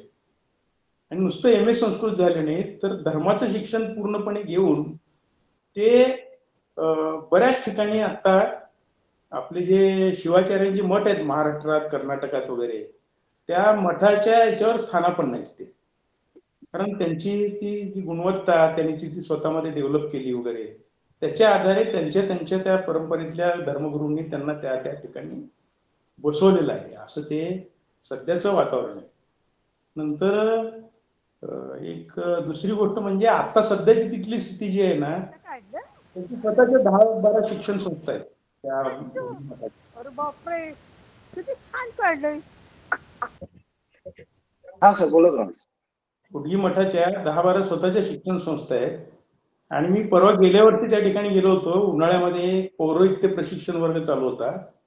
त्या ठिकाणी 200 विद्यार्थी त्या ठिकाणी शिक्षण घेत आहेत. म्हणजे खेडोपाड्यातून, ग्रामीण भागातून आलेले वगैरे, आणि ते धर्माचं शिक्षण घेत आहेत. पण नुसतं धर्माचं शिक्षण घेत नाहीत, तर ते D.Ed. B.Ed. वगैरे सुद्धा करतायत त्या शाळांमधून, संस्थांमधून वगैरे. नंतर अजून सांगण्यासारखा एक मुद्दा आता डोक्यातून गेला. हा, तर आपले त्या परंपरेतून शिक्षण घेऊन घोटगी स्वामींचे जे उत्तराधिकारी इथं होते घोटगी मठामध्ये, त्यांची नियुक्ती जगद्गुरू म्हणून जंगमवाडी मठामध्ये, काशीमध्ये जे आपल्या पंचाचार्यापैकी ज्ञान सिंहासन आहे, त्या सिंहासन चंद्रशेखर शिवाचार्य तिथलेच होते. त्यांनी मल्लिकार्जुन महाशिवाचार्यांची नियुक्ती केलेली आहे. तर ती जी परंपरा आहे ती सगळ्यात प्राचीन आहे शिक्षण परंपरेमधली. आणि ती किती प्राचीन आहे तर वैदिक ज्ञान जे सगळं आलेलं आहे त्याच्या बरोबरीने ते पॅरल चालत आलेलं आहे त्या ठिकाणी सगळं. नंतर त्या ठिकाणी आपल्या वीरशैव धर्माच्या परीक्षा होतात, आणि त्या परीक्षा विशारद, पंडित या लेवल पर्यंत होतात. त्यामध्ये आपला सगळा समाज शिक्षणासाठी, धार्मिक शिक्षणासाठी विशेषतः सहभागी होऊ शकतो. म्हणजे आपल्याकडे अजिबात शून्य आहे असं काही नाही, सगळं आहे पहिलेवर. फक्त कोणी करता येईल का त्या पद्धतीने बघायचं. आता ते माझ्याकडे परवा विचारणा झाली होती, सर तुम्ही ह्याचं काम बघता का म्हणून. तर मी हो नाही वगैरे असं चालू आहे. तर ते जर काम एखाद्या वेळेस माझ्याकडे आलं तर मी लगेच आपल्या शिवशरणार्थ प्रतिष्ठानमध्ये डिक्लेअर करून टाकेन की ही परीक्षा, ही पुस्तकं, हे अभ्यास असा आहे, ज्यांना कोणाला घ्यायचं त्यांनी घ्या, असं होऊ शकतं. शिक्षणाबद्दल विचारलं म्हणून एवढं विस्ताराने सांगितलं. Thank you sir, thank you. कसं आपण कौटिल्याचा अर्थशास्त्र असं म्हणतो ना, फार पूर्वापार चालत आलं. तर 12व्या शतकामध्ये बसवेश्वरांनी आर्थिक विषयावरती एखादा ग्रंथ किंवा एक वचन साहित्यामध्ये काय असं काही लिखाण केलंय का, हा माझा प्रश्न होता विचारण्याचा. मला एक लेख सुद्धा लिहायला लावला होता सर, याचं विश्लेषण करतो. मला एकाकडून विचारणा झाली की बसवेश्वरांनी आर्थिक विषयावर काही क्रांती केली का, असं विचारणा झाली. परंतु त्याच्यावर तो मर्यादित स्वरूप असल्यामुळे मला सुद्धा काही लगेच 1-2 दिवसात मी म्हटलं सांगतो तुम्हाला विचार करून. पण मी पाहिलं, 2-4 पुस्तकं डोंडाळली. मला लक्षात असं की बसवेश्वरांची आर्थिक क्रांती ही त्यांचा जे प्रशासकीय कारभार आहे तो एक, त्याच्यानंतर आपल्याला कायक तत्व जे सांगितलेलं ते एक, आणि नंतर मग आपलं जे काही उदरभरण किंवा उद्योगधंदा वगैरे त्याशी संबंधित मर्यादित अशा स्वरूपाचं होतं. त्यामुळे मी त्यांना सांगितलं की बाबा तुम्ही जे प्रचलित तुम्ही म्हणता त्या पद्धतीने ती काही फार मोठी मांडणी अशी करता येणार नाही, परंतु राज्यक्रांती संबंधात, लोकशाही संबंधात त्यांच्याबद्दल बोलण्यासारखं आहे, असं ते होतं. Okay, thank you sir. त्यानंतर आता हात बरेच जणांचे वर आहेत, तर मी विनंती करतो की मनीषा कोष्टी मॅडम. मनीषा कोष्टी मॅडम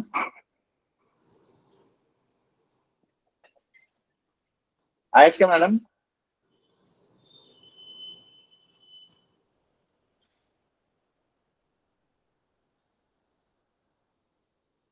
बर, चंद्रकांत बामनकर सर.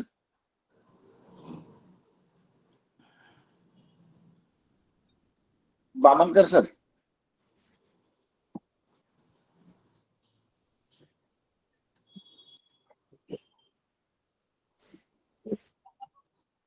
आहेत का बामनकर सर?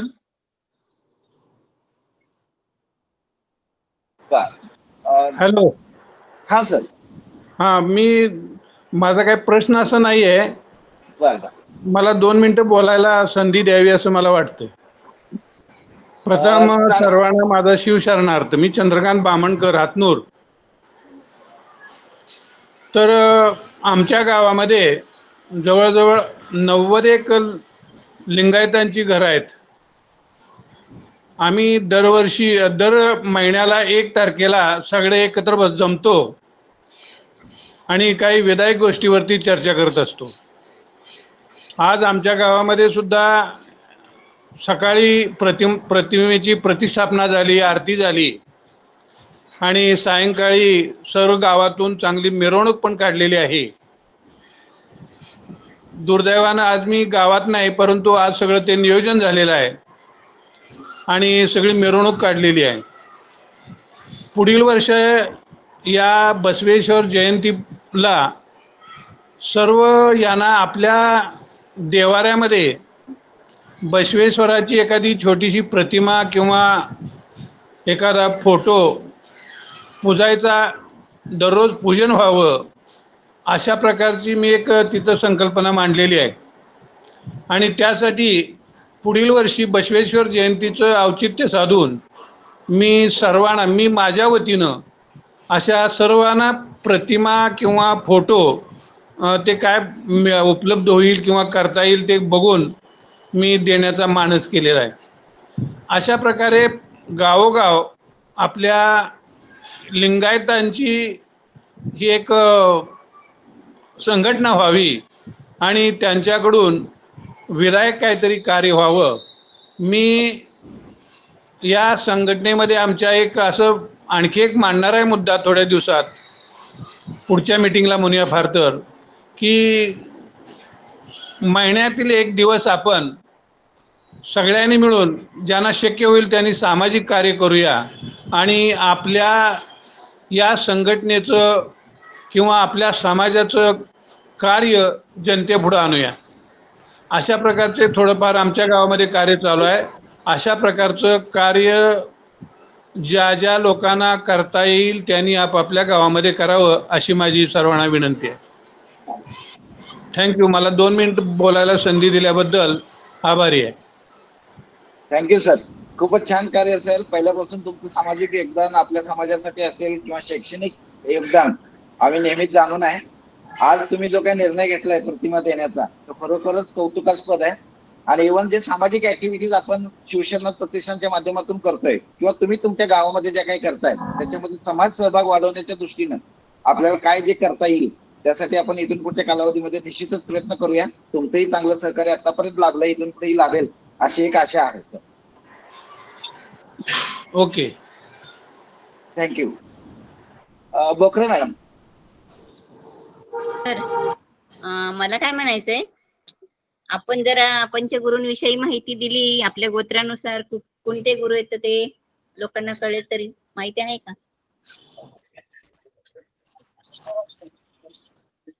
सर, आपलं जे काही हे आहे पूर्णपणे स्वतंत्र आहे आपलं. आणि हुगळीमध्ये जे आपले नाही भाऊजी, त्याचे गुरु नेमून दिलेले आहेत ना. तेच सांगतो तुम्हाला की आपलं सूर्य सिंहासन आहे आणि ते श्रीशैल पीठाचं आहे. ते श्रीशैल पीठापासून ते विभक्त झालेले असावेत किंवा एका समान पातळीवरचे आपले गुरु आहेत. आणि त्यांनी ती आपल्या समाजाची सगळी रचना लावलेली आहे. त्यांच्या परंपरेमध्ये त्यांनी लावलेली असते. पण आताच्या पूर्वीचे त्यांचे जे काही त्यांचे पूर्वीचे गुरु असतील त्यांनी ती आपली रचना लावलेली आहे. आणि आपल्याकडे जी समाज संघटित ती गोत्र पद्धती, जे काही आचार धर्म वगैरे ते झालेलं आहे त्या परंपरेतून झालेलं आहे. त्यांना आपल्या एखाद्या कार्यक्रमाला बोलवून त्यांचं प्रवचन जर आयोजित केलं तर आपल्या सगळ्याच प्रश्नांची उत्तरं ते जास्त चांगल्या प्रकारे देऊ शकतील. आपल्या समाजामध्ये अनेक वेळेला बाहेरून मुली आपल्या लग्न होऊन आपल्या घरात येतात किंवा अशा काही गोष्टी होतात. त्यावेळेला काय करायचं, त्यांना गोत्र कोणतं द्यायचं, किंवा लिंगायत धर्मामध्ये एकाचं गोत्र आहे आणि एकाचं गोत्र नाहीये तर मग काय करायचं, असे प्रश्न आहेत बरेच. तर ते प्रश्न त्यांना विचारून त्यांच्याकडून जर मार्गदर्शन घेतलं तर बरं होईल. सोलापुरात एकदा वधूवर मेळावा भरला होता, त्यावेळेला त्यांना आशीर्वचनासाठी आपण बोलवलं होतं.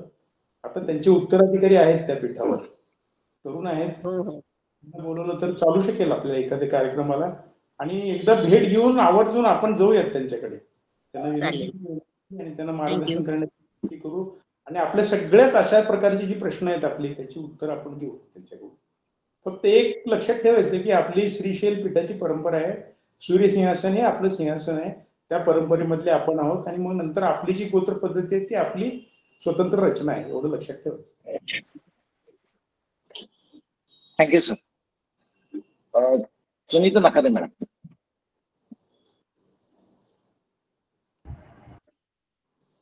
एकंदरीत आत्ताच्या व्याख्यानातून असं जाणवलं की जसं ज्ञानेश्वर महाराजांनी सांगितलं होतं तसंच बसवेश्वरांनी सांगितलेलं आहे की वसुधैव कुटुंबकम, म्हणजे त्यांची जी विचारसरणी होती ती खूप मोठी होती आणि त्यामुळेच मला वाटतं की त्यांनी प्रत्येकामध्ये तो देव पाहिला असावा, प्रत्येकामध्ये शिव आहे असं त्यांचं बसवेश्वरांचं म्हणणं होतं.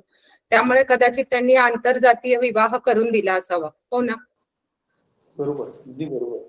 प्रत्येक आणि कसं आहे, मी सांगतो की सगळ्या ज्या ज्ञान परंपरा ज्या आहेत ते एका दिशेने प्रवास करतात. हे मी अनुभवाने आणि मी माझा जो अभ्यास आहे त्याच्या आधारे सांगू शकतो. मी एका अभंगाचा उल्लेख करतो या ठिकाणी. तुकाराम महाराजांचा एक अभंग आहे, ते गुरु परंपरा सांगतायत आणि ती गुरु परंपरा कुठून सुरू होते आणि कुठं संपते तुम्ही पहा. पहिली, आदिनाथ गुरु सकळ सिद्धांचा, म्हणजे सगळे सिद्ध पुरुष जे आहेत जगातले त्या सगळ्यांचा गुरु कोण आहे तर आदिनाथ आहे. आदिनाथ म्हणजे साक्षात शिव. आदिनाथ गुरु सकळ सिद्धांचा मच्छिंद्र तयाचा मुख्य शिष्य. मच्छिंद्राने उपदेश गोरक्षासी केला, गोरक्ष ओळला गहिनी प्रती, गहिनी प्रसादे निवृत्ती दाता, ज्ञानदेवा सारच चोजविले. म्हणजे ज्ञानाचं जे सार आहे ते सार निवृत्तीनाथ नाथ संप्रदायापैकी होते, त्यांनी ज्ञानदेवांना चोजविले म्हणजे तोंडामध्ये घातले, घास भरवले ज्ञानाचे. अशी ती परंपरा आहे. आणि वीरशैव आपली जी वारकरी संप्रदायाची परंपरा आहे ती सुद्धा भगवान शिवापासून निर्माण झालेली आहे. नंतर आपलं सगळं तत्वज्ञान जे आहे सिद्धार्थ शिखामणी मधलं असू दे किंवा शिवपुराणामधला किंवा वैदिक तत्वज्ञान असू दे, वेद असू देत, उपनिषद असू देत, ते आगम आणि निगम या ग्रंथातून प्राप्त झालेले. आणि आगम आणि निगम म्हणजे काय तर आगम हे आपण जसं बोलतोय एकमेकांशी आता सध्या व्याख्यानाद्वारे, तसं शिवानी पार्वतीला केलेला उपदेश आहे. म्हणजे ते पार्वती प्रश्न विचारते, शिव उत्तर देतात, असा उपदेश आहे. आणि तो उपदेश मत्स्य रूपाने मच्छिंद्रांनी मत्स्य रूपात त्या सरोवरातून ऐकला, अशी ती परंपरा आहे. आणि निगम म्हणजे निश्वास, ते शिव जे निश्वास सोडतात ते म्हणजे वेद आहे. वेद आणि उपनिषदांचा निगम तिथे आहे. म्हणजे सगळ्या ज्ञान परंपरांची सुरुवात ही भगवान शिवापासून आहे. आणि आपल्याला सगळ्या संतांनी एक जात काय सांगितलेलं आहे, सगळ्या संतांनी मानव जीवातलं जीव आणि शिव एक आहे हे सांगितलेलं आहे.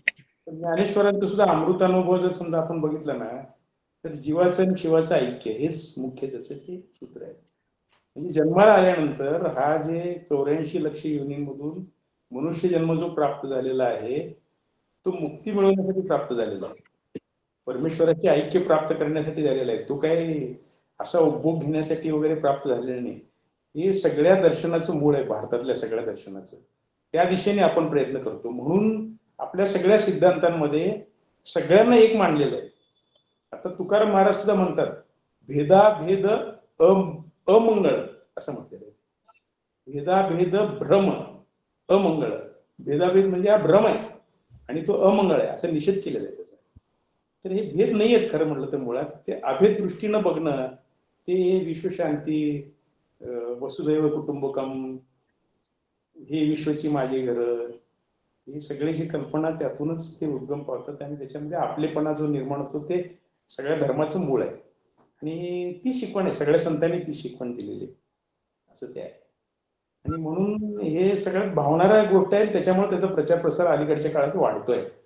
पूर्वी खूप कमी होता, मला जे जाणवते ते पूर्वी प्रचार प्रसार खूप कमी होता बसवेश्वरांचा. आज बसवेश्वरांना कसल्या उंचीवर नेऊन पोहोचला. आज बघा सोशल मीडिया आजचा आहे, खूप म्हणजे बसवेश्वरांबद्दल बरंच काही मी पूर्वी कधीच पाहिलं नाही, एवढं सगळं पाहायला मिळतं सध्या. आणि ते खरं आहे, सत्य असल्यामुळे ते सगळ्याच्या समोर तसं येतं. मला तेच म्हणायचं आहे की आपण वर्षातून एखादं व्याख्यान ठेवून हे सगळ्या आपल्या समाजातल्या लोकांपर्यंत पोहोचणार नाहीये.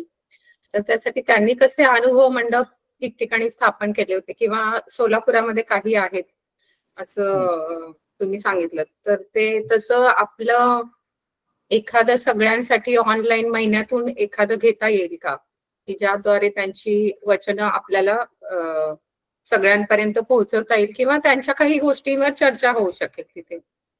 मी त्याला एक 2 मार्ग सांगतो. एक मार्ग म्हणजे प्रचलित शिक्षण पद्धतीमध्ये जी काही पदवी वगैरे ती उपलब्ध आहे ती घ्यायची एक. दुसरी गोष्ट, मगाशी बोरीगिट्टे सरांनी जे प्रश्न विचारला ते शिक्षणाची काय व्यवस्था आहे. तर मी पाहतोय असं की बसवेश्वरांवर आता अध्यासनाचे तिथं जात असल्यामुळं, त्या मिटिंगमध्ये जात असल्यामुळं इतकं साहित्य उपलब्ध आहे. इंग्रजीतून सुद्धा आहे ते साहित्य उपलब्ध. त्याचं भाषांतर मराठीत करावं लागेल आपल्याला. कन्नडमध्ये आहे त्याचं भाषांतर मराठीत करावं लागेल. हिंदीमध्ये आहे त्याचं भाषांतर मराठीत करावं लागेल आपल्याला. असं ते सगळं ज्ञान आहे, सगळं मोठं. आणि ते ज्ञान घ्यायचं, त्याची चर्चा करायची, असं सगळं ते आहे. पण ज्यांची आवड निवड आहे त्यांना ते करायला हरकत नाही. दुसरी गोष्ट, ते मगाशी जे सर म्हणाले ना, आत्मूर सर, तर आम्ही महिन्यातून एकदा एकत्र येतो, चर्चा करतो. तर तशा प्रकारे आपण जागोजागी, आपण सगळेच काय महाराष्ट्रातले एकत्रित येऊ शकत नाही, परंतु त्या त्या गावातले, त्या त्या वस्तीतले लोक 50-100 लोक एकत्रित येऊ शकतात. आपण हळदी कुंकवाला बोलवतो, ते येतात एकत्रित. तर चर्चेसाठी का नाही एकत्रित येऊ शकणार? एखाद्या शहाण्या माणसाने विषय मांडावा, बाकीच्यांनी चर्चा करावी, कॉमन निर्णय करावे, किंवा हे असं करावं, हे बरोबर, हे चूक, हा विवेक करावा त्याच्यामध्ये. हीच अपेक्षा आहे. अनुभव मंडपाची वेगळी संकल्पना, वेगळी अपेक्षा काही नाहीये खरं म्हटलं तर. आणि ही वचन साहित्य जे निर्माण झाले ना, हे त्यातून निर्माण झालेलं आहे सगळं.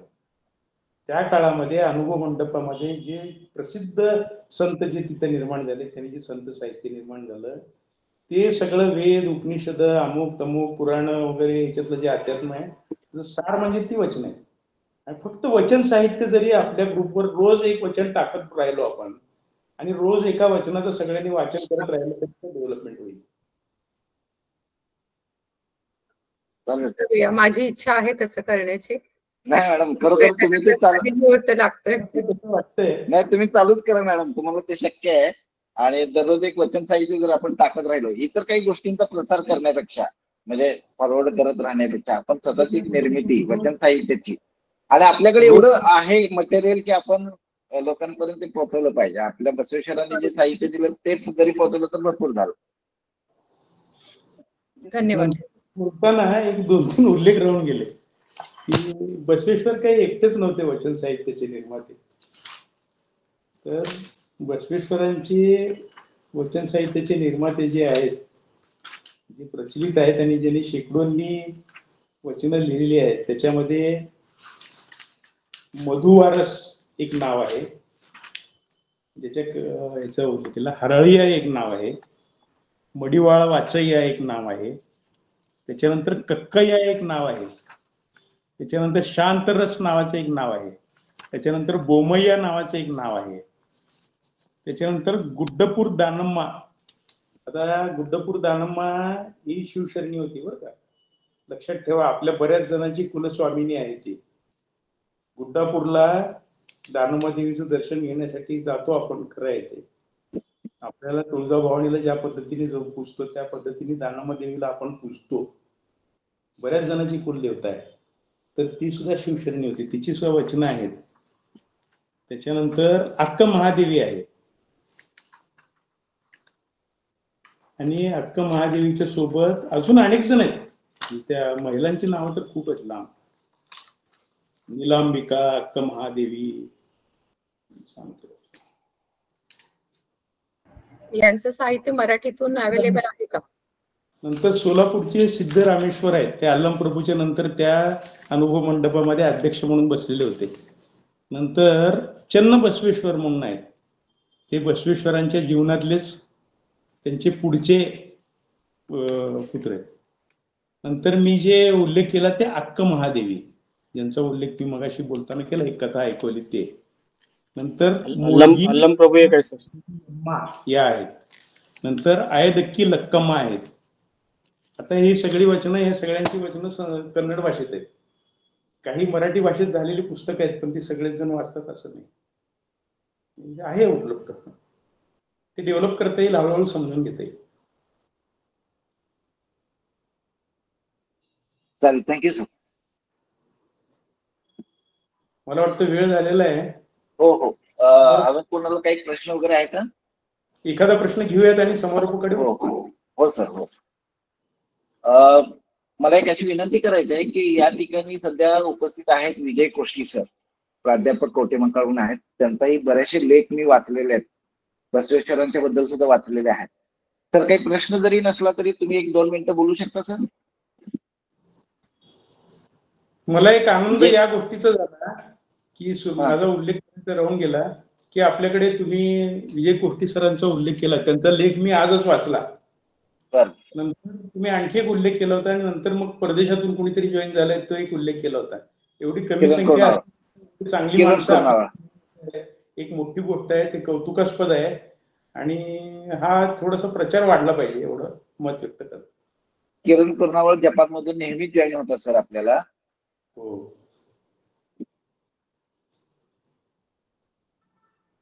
हा बोला सर. चालेल. विजय कोष्टी सर, बहुतेक आवाज जात नाही सरांच्या पर्यंत. चालेल सर. अजून आहे का सर? बोला सर. हो आहे की. काय नाही, आज सरांचं छान झालं व्याख्यान, पण उपस्थिती फारच कमी आहे. 25 ते 30च लोक आहेत. तर आपल्या सर्वांची जबाबदारी आहे आता की म्हणजे सरांचे विचार असतील किंवा आमचे प्रतिष्ठानचे विचार असतील ते लोकांच्या पर्यंत पोहोचवण्याची जबाबदारी सर सर्वांचीच आहे. आणि भरपूर संख्या पाहिजे होती. हो सर, निश्चित चांगलं व्याख्यान ऐकायला मिळालं असतं ना सर्वांना. हो हो, बरीचशी सरांनी चांगली माहिती दिली. चांगलं आहे, पुढल्या वर्षी होईल वाढ. मग करूया प्रयत्न आपण. चालेल सर, प्रयत्न करूया. आणि जी काही उपस्थिती आहे, सर्वात महत्वाची गोष्ट अशी आहे की जी उपस्थिती आहे, सरांनी मगाशी उल्लेख पण केला की एज्युकेटेड लोकांची संख्या सर चांगली आहे आपल्याकडे. म्हणजे आज जी उपस्थित आहेत त्याच्यामध्ये म्हणजे जे काही वैचारिक ज्याला आपण म्हणू अशी जास्ती लोक या ठिकाणी उपस्थित आहेत. सर्वांनी त्याचा लाभ घेतला.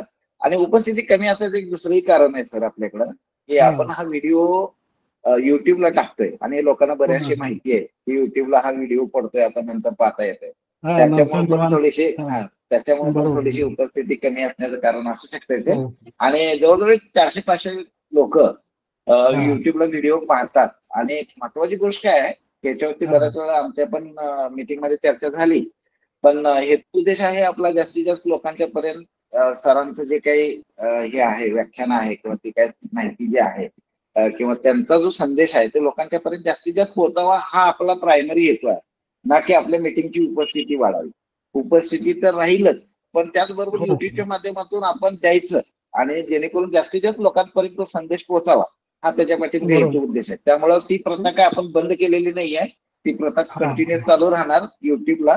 आणि युट्यूबला असल्यामुळे कदाचित या ठिकाणी थोडी उपस्थिती कमी जाणवते, कारण पूर्वी 70-80 लोक उपस्थित असायचे, आज तो आकडा 30-40 वर आलेला आहे. तर हा थोडासा निश्चितच फरक थोडा जाणवतोय. पण काय हरकत नाही, सर्वांचीच जबाबदारी असेल.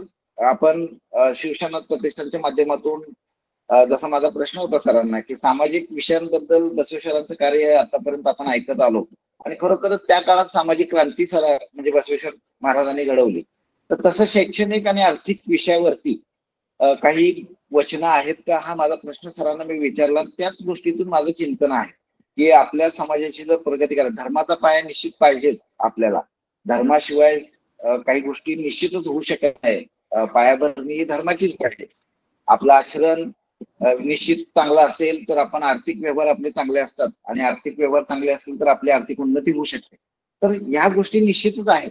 तर त्यासाठीच आपलं हे शिवसेना प्रतिष्ठानच्या माध्यमातून आपण समाज बांधवांना जागृत करण्याचा प्रयत्न करतोय.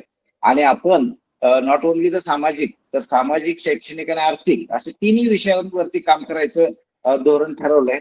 गेल्या वर्षभरातच चांगला रिस्पॉन्स आहे. लोकही बऱ्याचशी चांगली लोक जॉईन झालेले आहेत सर आपल्याला.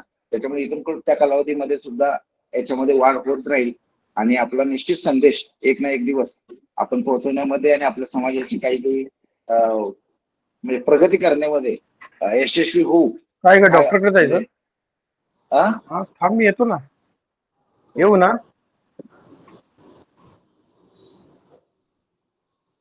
एकच सेकंद सर. तर काय हरकत नाही. वेळ बराचसा झालेला आहे. तर एक शेवटचं गोड काम आज आपले शिवसेना प्रतिष्ठानचे संचालक गजेंद्र गुरव सर करणार होते, पण या ठिकाणी गुरव सर सध्या अनुपस्थित दिसत आहेत. त्यामुळं मी थोडंसं आभार मानण्याचं काम करतो. आजपर्यंत महादेव नावकर सरांनी आपल्या समाजासाठी म्हणजे आपल्या संघटनेमार्फत समाज जागृतीसाठी म्हणा 3 व्याख्यानं दिली आणि 3ही व्याख्यानं अत्यंत चांगल्या पद्धतीनं एक अभ्यासपूर्ण जे माहिती नव्हतं ते समाजाला माहिती करून देण्याचं काम सरांनी आजपर्यंत केलं. तर याबद्दल सर्वप्रथम मी महादेव नावकर सरांचं आभार मानतो की त्यांनी वेळ दिला आणि आजचं हे व्याख्यान घेतलं. त्याचबरोबर एक जबाबदारी नावकर सरांच्याकडे नवीन दिलेली आहे, ते म्हणजे आपल्या समाजाचं कॅलेंडर निर्माण करण्याची. आणि कॅलेंडरसाठी सुद्धा सर अत्यंत चांगल्या पद्धतीने काम करतायत. समाजाचं किती सहभाग त्याच्यामध्ये मिळतोय त्याचा आढावा मी अजूनपर्यंत घेतलेला नाहीये. नेक्स्ट मीटिंग मध्ये ते आम्हाला समजेल की कॅलेंडरसाठी समाजाचा सहभाग किती मिळतोय, समाजासाठी किती म्हणजे समाजानं किती त्यांच्याकडे लेख किंवा इतर काही इन्फॉर्मेशन पाठवली, हा थोडासा आढावा आमच्या नेक्स्ट मीटिंग मध्ये होईल. पण समाजाला एक आव्हान आहे की कॅलेंडरचं काम महादेव नावकर सर त्यांच्या अभ्यासातून करत आहेत, त्यांना सहकार्य करा. आपापल्या विभागातून आपापल्या घरातल्याची जी काही माहिती आहे, आपल्या तीर्थक्षेत्राची जी माहिती आहे, ती संपूर्ण माहिती सरांच्याकडे पाठवा आणि आपल्या कॅलेंडरमध्ये त्या इत्थंभूत गोष्टींचा म्हणजे हे होईल, उल्लेख होईल आणि आपलं कॅलेंडर चांगलं घडण्याचा प्रयत्न होईल. तर हे एक समाजासाठी आहे. त्यानंतर आज या ठिकाणी जवळजवळ 35-40 लोक म्हणजे समाज बांधव उपस्थित राहिले. त्याच्यामध्ये जपानहून आणि कुठून जळगावहून सुरतहून मनीषा कुष्टी मॅडम या ठिकाणी जॉईन होत्या. तर चांगले मेंबर्स या ठिकाणी जॉईन झाले, तर त्यांचेही आभार. असंच तुमचा प्रतिसाद या व्याख्यानाला लाभू दे. वेगवेगळी व्याख्यानं आयोजित करत आपण राहू. सामाजिक शैक्षणिक विकासासाठी आपण निश्चितच प्रयत्न करू. त्याच्यामध्ये तुमचेही योगदान अत्यंत महत्वाचं आहे. त्याचबरोबर आजपर्यंत जेवढी काही कार्य प्रतिष्ठानने केलं त्याच्यामध्ये आमच्या प्रतिष्ठानचे सर्व संचालक, उपाध्यक्ष मॅडम, सचिव आहेत आमचे घोडके सर, त्यानंतर खजिनदार हर्षवर्धन कुष्टी, त्या सर्वांचे मी आभार मानतो. आणि इथून पुढच्या कालावधीमध्ये अशाच पद्धतीचे कार्यक्रम वारंवार आम्ही करू असे ग्वाही देऊन किंवा अशा पद्धतीचा एक संकल्प करून या ठिकाणी मी आजचा हा व्याख्यानाचा कार्यक्रम संपला असं जाहीर करतो. शिवशरणार्थ.